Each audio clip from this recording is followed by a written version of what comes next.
bien, bonjour, merci pour ce décompte du tonnerre. Alors, je pensais qu'on m'entendrait un peu plus, donc je vais hausser la voix un peu, parce que je pensais qu'il allait y avoir des petits haut-parleurs, mais non.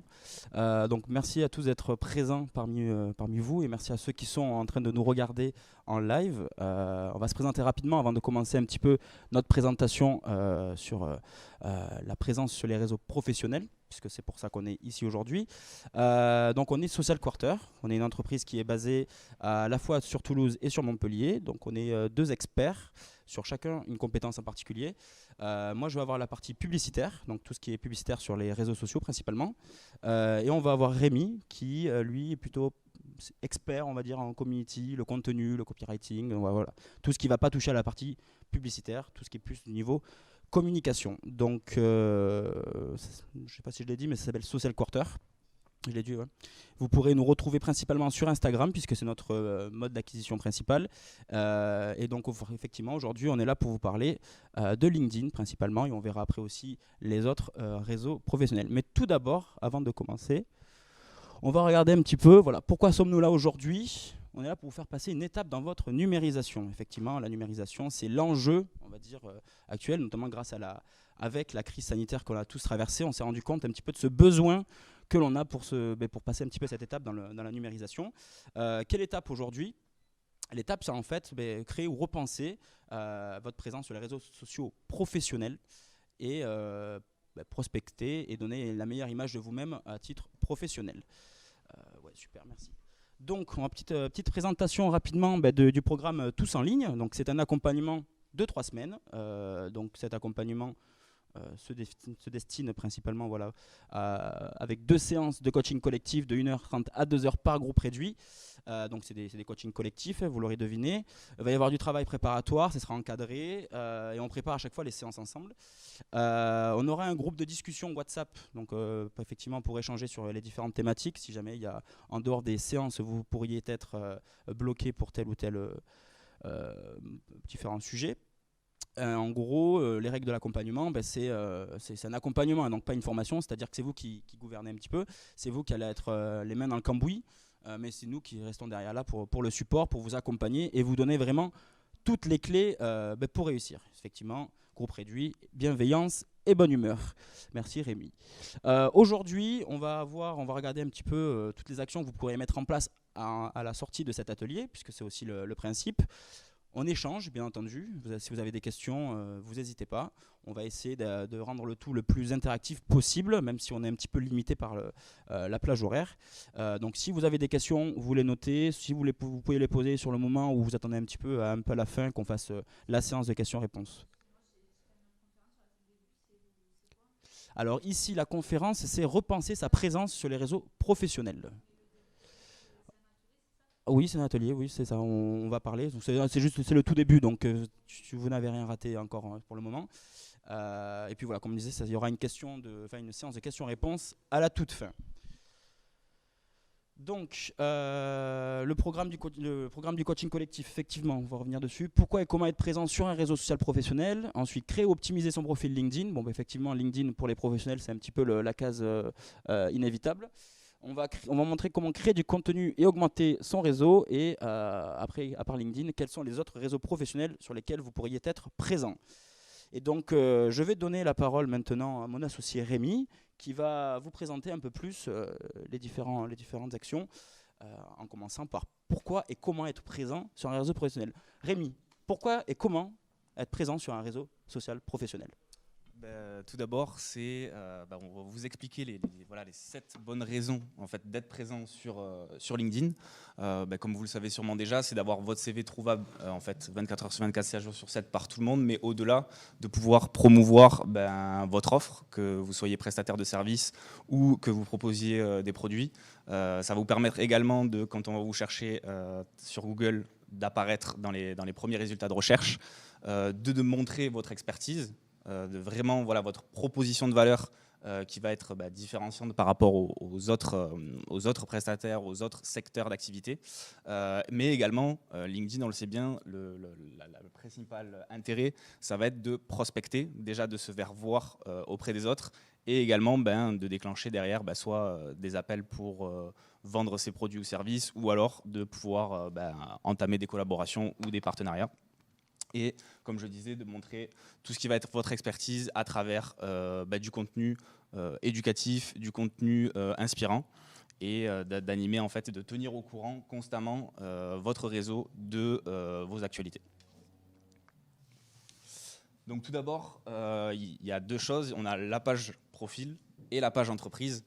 La spécificité, c'est que sur la page profil, donc votre profil personnel, vous allez pouvoir justement directement plus humaniser tout ce que en fait, votre offre, puisque comparé à une page entreprise, vous êtes associé à une marque, à un logo, et en fait votre contenu va être un peu moins impactant, on va dire. Donc là, c'est pour nous le plus important, surtout si vous démarrez, si vous êtes indépendant, auto-entrepreneur, mais même si vous avez vous êtes plusieurs salariés dans l'entreprise, le plus important, ça va être aussi de communiquer déjà sur votre marque personnelle, en fait, vous-même. Et de toute façon, c'est privilégié par l'algorithme de LinkedIn, c'est-à-dire que vos contenus vont être beaucoup plus poussés, mis en avant, comparé à une page entreprise. La visibilité va être beaucoup moindre. En revanche, une page entreprise, dans tous les cas, ça reste pertinent si vous êtes justement plusieurs salariés dans l'entreprise, pour regrouper en fait toutes les actualités de votre marque, toutes les valeurs et les convictions de votre entreprise. Et le but, ça va être de démarrer avec votre page de profil personnel, mais également de quand même créer votre page entreprise, même si vous ne l'alimentez pas dès le début. Au moins, ça va rassurer en fait les personnes qui sont intéressées par ce que vous proposez, et on va voir direct que vous êtes il y a quand même quelque chose derrière. C'est en général ce qu'on recommande, d'abord communiquer à son titre personnel, même si on a une entreprise, parce que déjà, comme on disait, il y a un petit peu un côté humain derrière qui va se retranscrire, et du coup moins commercial, donc qui va donner plus envie aux gens de s'intéresser. Alors, créer ou optimiser son profil LinkedIn. Donc déjà, le b.a.-ba pour démarrer, ça va être d'optimiser votre profil LinkedIn. Le but, c'est que dès qu'on arrive sur votre profil, on comprenne bien à qui vous adressez. Donc, est-ce que vous vous adressez à des particuliers, à des professionnels, quel objectif vous leur permettez d'atteindre, et vous, quelle est votre solution, votre méthode. Donc, ça va être en fait de donner directement envie aux potentiels prospects d'en savoir plus sur vous. Donc, il faut que ce soit vraiment clair.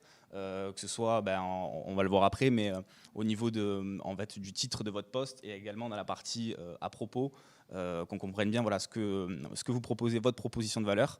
Et ça va permettre aussi, mine de rien, il y a un moteur de recherche. Donc c'est-à-dire que si vous allez chercher un poste en particulier, c'est important déjà de bien définir à qui vous adressez, quel est votre poste, et justement directement mieux ressortir dans le moteur de recherche de LinkedIn, mais également en dehors via les recherches Google. Donc, ça va passer par plusieurs étapes pour optimiser votre profil. Ça va être d'abord évidemment d'avoir une photo professionnelle qui va vous mettre en valeur. Donc c'est tout simple, prenez juste un fond de couleur unie, c'est suffisant. Le but, c'est de bien ressortir lorsque vous allez interagir avec d'autres profils, qu'on voit bien justement ce que vous dégagez, d'intégrer effectivement une bannière pour faire ressortir votre profil, mais également vous pouvez intégrer votre proposition de valeur pour encore une fois directement impacter au premier regard les personnes qui viennent visiter votre profil, de faire un résumé de votre profil en guise de présentation. Donc vraiment ce que vous proposez, à qui vous adressez, qu'est-ce que vous allez pouvoir mettre en place. Donc admettons, je suis un professionnel, je propose mes services en tant que freelance, je suis une marque, qu'est-ce que je permets, est-ce que j'ai un site e-commerce, est-ce que je suis par exemple, ça va être, je suis prestataire de services, je vais proposer mes services, comment me contacter, de quelle manière, qu'est-ce que je vous permets d'atteindre comme objectif. Donc c'est toute cette partie-là que vous allez devoir alimenter. Pareil sur la partie évidemment expérience, puisqu'on peut trouver des similitudes avec vos futurs prospects, et également d'avoir la partie, tout ce qui va être recommandation. Donc si des personnes ont déjà collaboré avec vous, n'hésitez pas à les solliciter pour qu'ils puissent laisser en fait un petit témoignage ça va permettre d'augmenter votre preuve sociale auprès des personnes qui visitent votre profil. Ouais, il ne faut pas hésiter à avoir un profil qui soit bien complet, que toutes les parties soient bien renseignées, puisque ça va faire office de CV un petit peu, et vous allez donner une bonne image à celui ou celle qui va visiter la page, votre profil. Notamment la proposition de valeur que vous allez mettre en haut, il faut être le plus clair possible, parce que vous le savez, en tant que professionnel, on n'a pas de temps à perdre. Et donc si on a une proposition de valeur qui est claire au premier abord, eh ben, on fait gagner du temps à la personne en face, et si elle est intéressée, elle prendra plus facilement contact avec vous, et ça va fluidifier un petit peu les échanges par la suite. Donc là, on a vu le profil personnel. Vous avez également donc, la page entreprise. En fait, ça va reprendre les mêmes codes, que ce soit voilà, la photo de votre logo, d'intégrer une bannière pour faire ressortir votre entreprise, une phrase sur l'entreprise avec le lieu. En fait, le but, ça va être de rassurer les utilisateurs quand ils vont taper le nom de votre entreprise. Ils vont bien voir justement quel type d'action ils peuvent effectuer avec vous. Donc, soit visiter votre site, soit télécharger une ressource gratuite. Voilà, on peut imaginer plein de choses. Mais le but, c'est voilà, de regrouper en fait tout ce que ce soit vos actualités et les informations les plus pertinentes pour votre entreprise. Donc une fois que vous avez bien optimisé votre profil, le but, ça va être votre stratégie de contenu, parce que c'est toujours un peu la même problématique qu'on rencontre, c'est quoi dire justement sur les réseaux sociaux et quoi dire sur LinkedIn, que je sois salarié, chef d'entreprise, que je gère une association, que je sois étudiant ou en recherche d'emploi. C'est qu'est-ce que je peux bien dire sur les réseaux sociaux pour en tout cas déclencher des rendez-vous pour atteindre justement mes objectifs. Donc, il va y avoir une grosse partie sur la stratégie de contenu. Le but, ça va être en fait, d'instaurer un rythme de publication déjà pour vous rendre visible. Ce qu'on vous conseille, c'est déjà si vous arrivez à publier une fois par semaine, c'est déjà suffisant. Publier tous les jours, on ne le recommande pas parce que du coup, l'algorithme va cacher en fait les publications précédentes. Donc, le temps de diffusion d'une publication sur LinkedIn est quand même assez longue. Donc, elle peut durer justement jusqu'à une semaine. Si vous avez déjà été sur LinkedIn, vous avez vu que des fois, vous voyez des publications ressortir des fois au bout de 4-5 jours, même des fois des interactions sur vos publications. Donc, une fois par semaine, c'est très bien. Mais au démarrage, vous pouvez tout à fait en faire une par mois. Après, ça va dépendre en fait de votre ambition et de vos objectifs par rapport à ça. Et la méthode pour créer vos contenus, déjà, c'est de vraiment définir vos piliers de contenu.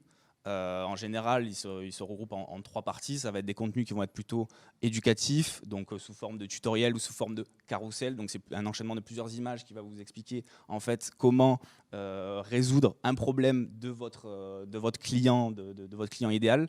Ça peut être des contenus inspirants. Donc ça, c'est vrai qu'on le voit beaucoup sur LinkedIn, même peut-être un peu trop. Voilà, beaucoup de storytelling. Des fois, on se demande si c'est vrai ou pas, mais il y a quand même un intérêt à justement raconter son parcours, son histoire. En fait, tout ce que vous allez mettre en place si vous participez à un événement, les différentes étapes que vous passez dans votre business ou avec votre entreprise. Et puis, surtout, à chaque fois quand vous rédigez vos publications, surtout pensez à faire un appel à l'action.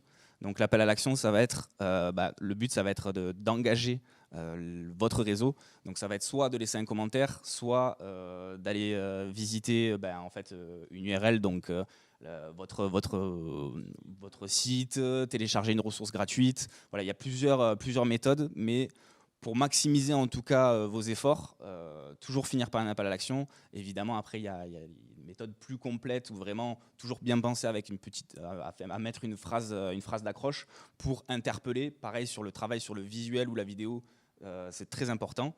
Donc voilà, c'est vraiment aussi utiliser avec parcimonie certains hashtags, parce qu'on va pouvoir vos posts vont pouvoir être référencés en fait grâce à ces hashtags via des mots-clés qui correspondent à des thématiques. Donc moi, je vous conseille d'en mettre 3, c'est déjà suffisant. On n'a pas besoin d'en mettre 30, puisqu'après déjà, niveau visuellement, on dit qu'on est assez pollué là-dessus. Et 3, vraiment d'identifier les 3 hashtags les plus pertinents par rapport à votre domaine d'activité.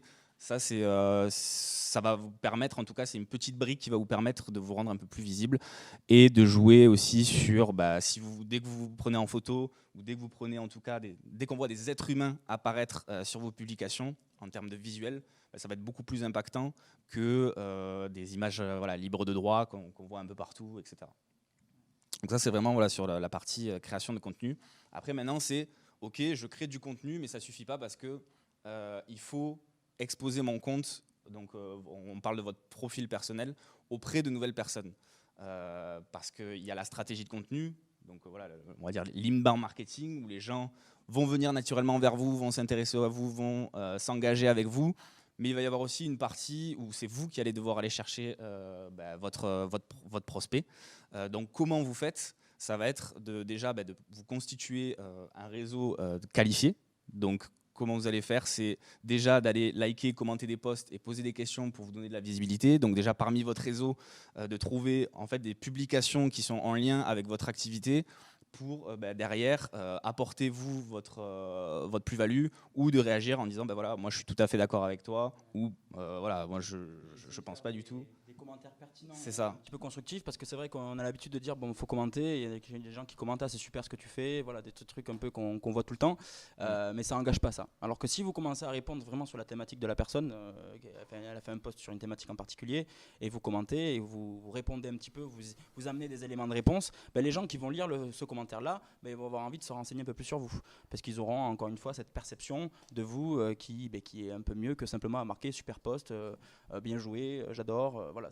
C'est ça, ne mettez pas juste, ne faites pas juste des interactions en mettant juste des likes. Le commentaire va être beaucoup plus fort. Pourquoi? Parce que tout simplement, déjà la personne en question qui a publié va recevoir une notification, mais également les personnes de son réseau vont le voir, et les personnes aussi de votre réseau vont le voir. Donc vous augmentez votre visibilité en fait en laissant un commentaire, c'est beaucoup plus impactant. Après, comment justement ajouter des personnes qualifiées? Ça va être déjà soit via le moteur de recherche, tout simplement en tapant soit des personnes, des confrères, des personnes que vous avez rencontrées, en tout cas des prospects potentiels que vous avez pu rencontrer par exemple en physique. Vous allez pouvoir les retrouver sur LinkedIn, mais vous pouvez taper aussi les différents posts qui sont en lien avec votre activité. Vous pouvez aussi passer par le filtre avancé sur LinkedIn, où vous pouvez vraiment sélectionner en fait le type de personnes que vous recherchez. Admettons, je cherche tous les chargés de communication dans les collectivités à Toulouse. Vous allez pouvoir le faire, et ça va vous faire gagner du temps, et vous allez pouvoir déjà filtrer beaucoup plus rapidement.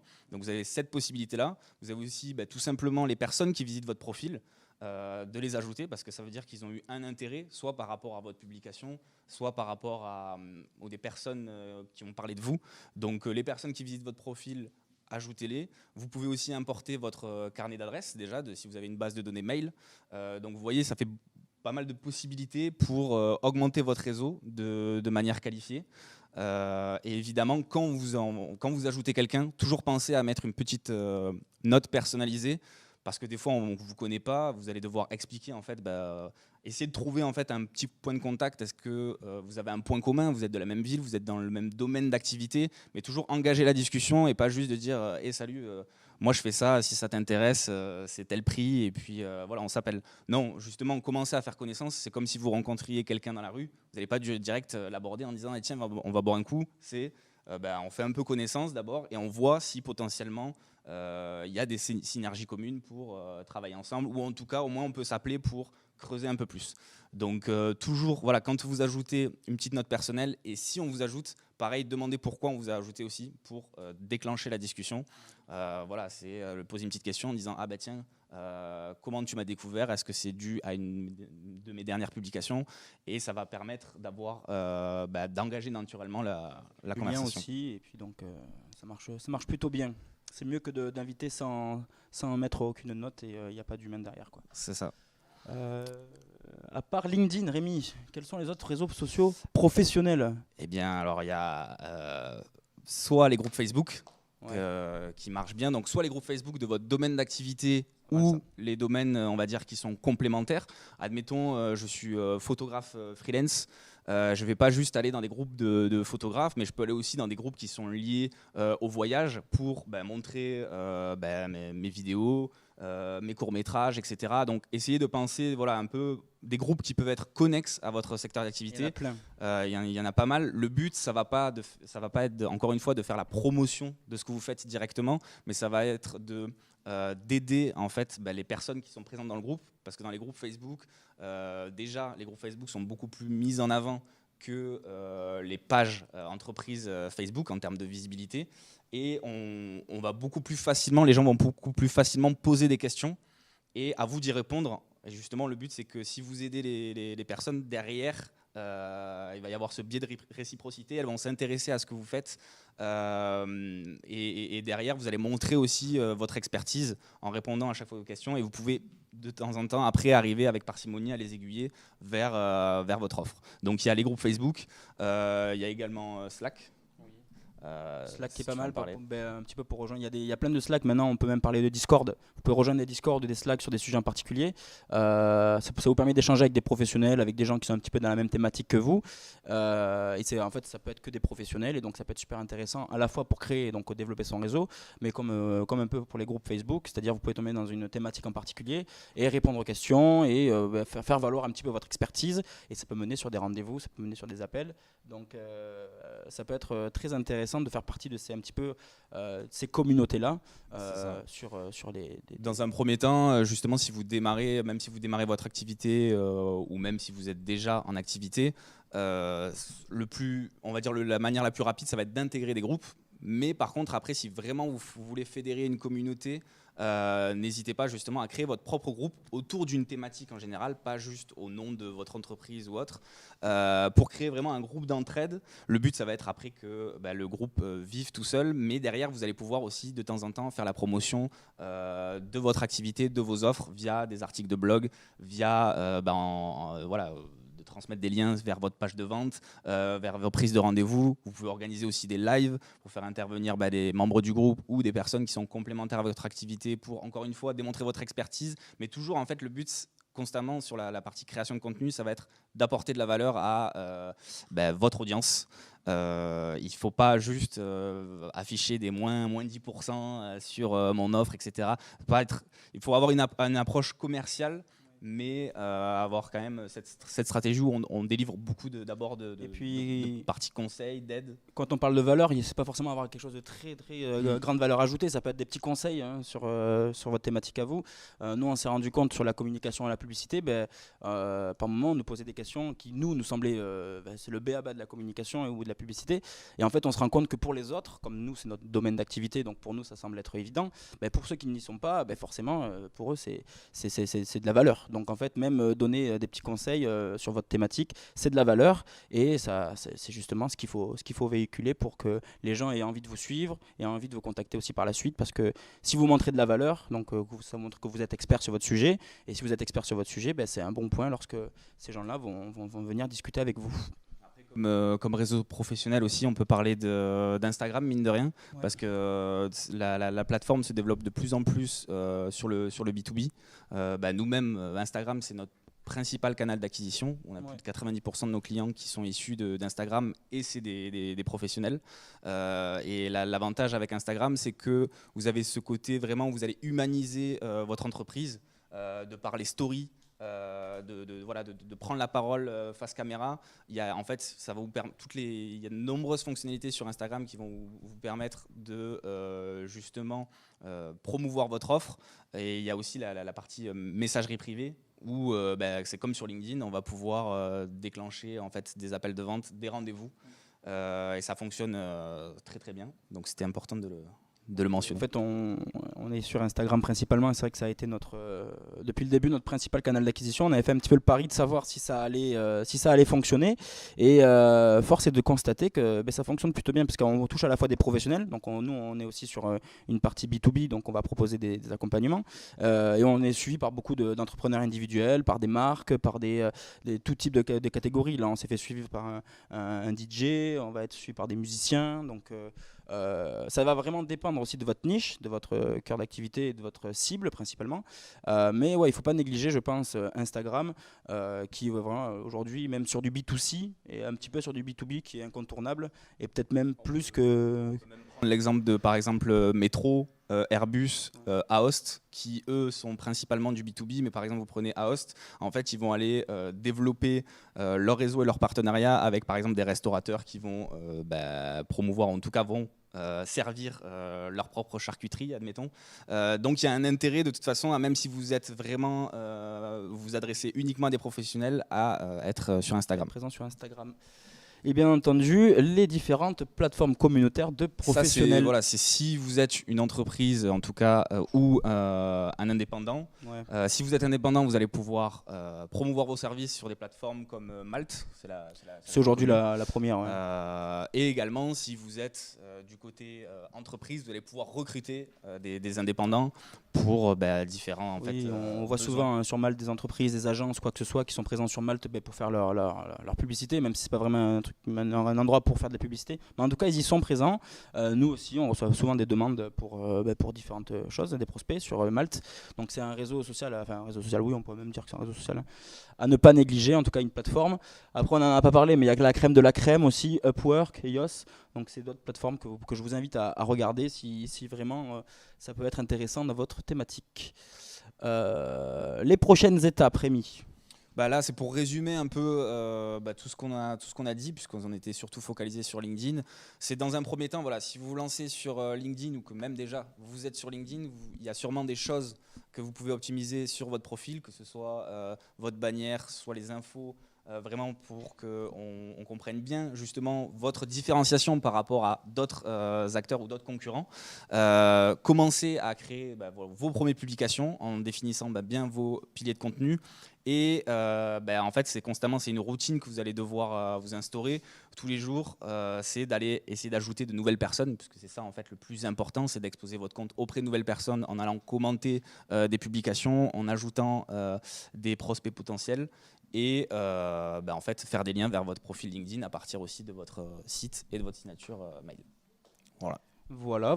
Donc je pense qu'on est arrivé au bout de cette présentation. Mais qui veut dire fin de la présentation? On veut dire début des questions et des réponses. Est-ce que messieurs, dames, vous auriez des questions? Madame, au fond. Bonjour.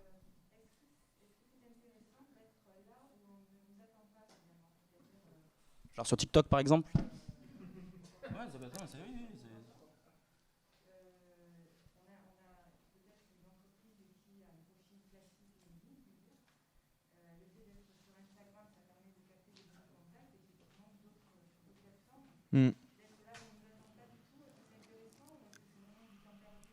Alors, vous êtes dans quel secteur d'activité à peu près?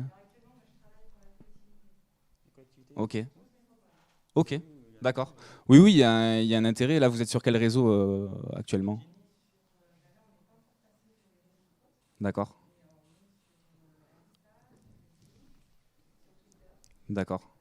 Oui, il y a toujours une valeur ajoutée. Dans un premier temps, ça va être de définir vos objectifs là-dessus. Où se trouve votre cible aussi, mine de rien, parce que là où vous allez pouvoir surprendre, ça va être sur le contenu. Vous allez pouvoir adapter. Par exemple, si vous êtes sur Instagram, vous allez pouvoir faire des formats Reels. Donc, pour expliquer les formats Reels, c'est des formats verticaux. TikTok. De toute façon, ça a été copié totalement de TikTok. Et vous allez pouvoir en fait vous dire tiens, je vais proposer ce type de format. Alors peut-être, je ne sais pas si vous le mettez déjà en place, mais varier les formats, proposer en fait là où on ne vous attend pas. Ça va être vraiment selon vos objectifs. Selon votre cible et qui vous les touchez, parce que clairement sur TikTok ça peut être intéressant aussi si vous touchez les plus jeunes, sachant que TikTok, la tranche d'âge évolue. Maintenant on est sur les 18-35 alors qu'avant on était sur les 15-18. Il y a un intérêt parce que selon en fait le message que vous voulez transmettre, peut-être que ça va être sur certaines actions. Mais en tout cas, dans tous les cas, il faut toujours être à jour des nouvelles fonctionnalités, essayer d'innover en termes de format, varier les contenus. Oui, c'est un intérêt, mais il faut quand même que votre cible soit présente sur la plateforme pour avoir un impact sur votre communication. Toujours office un peu d'exemple. Si on ne s'attend pas à être sur un réseau en question, vous ferez figure d'exemple pour les autres. Et donc du coup, ça va peut-être motiver les autres aussi à venir dessus. Et vous serez précurseur sur le sujet. Alors, regardez s'il y a d'autres métropoles qui sont déjà présentes sur tel ou tel réseau. Ouais. Ça peut être intéressant aussi de vous inspirer. Ou alors, s'il n'y a personne, ça peut être l'occasion d'être les premiers là-dessus. Et de faire la différence et de prendre une longueur d'avance sur les autres. Une autre question peut-être.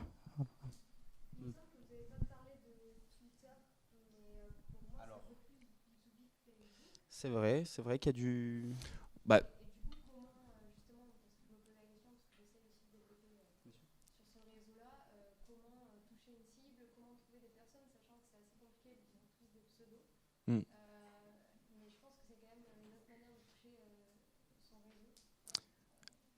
Ouais. Alors, avec Twitter, pour moi, ça va être, le premier objectif, ça va être surtout au niveau médiatique, d'aller toucher des journalistes ou de développer tout ce qui est partenariat, etc. Pour moi, c'est assez difficile de développer, en tout cas, du business sur Twitter. Ça va être surtout beaucoup de veille et des contacts au niveau médiatique. Moi, ce serait l'objectif principal. Ouais, le problème avec Twitter, c'est que ça va être plus compliqué que, par exemple, sur LinkedIn ou sur d'autres plateformes, parce qu'il va falloir être très actif, c'est-à-dire que si vous ne faites pas un minimum entre 4 et 6 tweets par jour pour être visible, ça va être compliqué, donc ça va demander beaucoup plus d'efforts. Et en général, quand on démarre, pour rester motivé, il faut quand même avoir des résultats assez récurrents et que ce soit quand même dans la durée. Donc sur Twitter, c'est une bonne idée, mais c'est compliqué d'avoir des résultats très rapidement. Ça va dépendre encore une fois Puis c'est aussi un nombre d'utilisateurs. Enfin, Twitter, c'est Ouais. vraiment. On peut parler de professionnels avec Twitter. Ouais, apparemment, Mais, il faut qu'on termine. On finit cette question et on termine. Merci. Donc ouais, c'est que Twitter, là, malheureusement, en fait, on va être sur un réseau qui est à la fois pour les consommateurs, on va dire, les gens comme vous et moi, et les professionnels. Et après, il y a ceux qui sont un pseudo. Donc pour développer un petit peu son business via Twitter, moi je pense que c'est un peu compliqué. Alors je le verrais un peu comme complémentaire, effectivement, pour délivrer de l'information, pour faire du temps réel, pour communiquer de l'information.